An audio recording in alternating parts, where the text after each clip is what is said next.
After you drill the hole, you're ready to part it off. So I have the parting tool installed just like this. You have the insert facing up.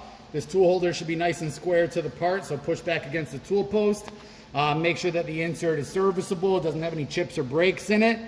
Now the overall length of this part is 3 inches when we finish. The part that's in the chuck is going to end up going in the garbage. One thing we have to account for is this cutter has a width. The width of this cutter is approximately 1/8 of an inch, which is 0.125. So when we go to part off a piece, we have to account for this. Because what I'm going to do is touch it off on the left side of the tool. If I go right to my number, it's going to cut my part actually 1/8 of an inch too short. So I have to go what my number is plus at least 1/8 of an inch. Sometimes a little bit more, because then I'll flip it around and face it down to the correct length. So the way this looks is we go about half RPM. Okay, so we're probably only going to need about 800 or so. 900 instead of closer to 2,000. You're going to bring it up and touch it off on the front of the part, because that's where the length is measured from. It just barely touches, just a little dust right there. I'm going to zero out my Z-axis.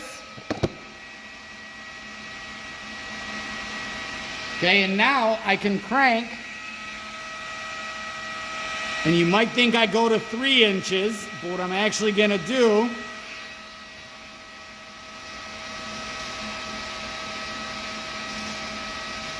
we got a problem. Ooh. Can't get there, right? Yeah. So now I'm going to go back. I'm not going to just go to 3 inches, because like I said, that would cut it a little short.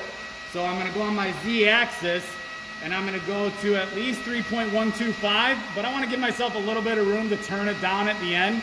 So I'm going to go about 3.150. Okay, and so you'll look, I'm going to be really close to the chuck. That's okay, but that just means you have to make sure you have enough sticking out. Also, some of you may end up where you have a little bit of the raw material left over. That's also okay, because we're going to turn down the other side to put threads on it, so it's not a big deal.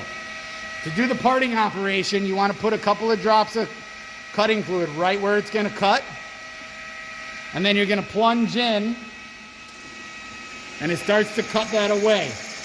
And you're plunging in on your X-axis. One trick that I do, because sometimes this gets a little hot, is I use the chuck key.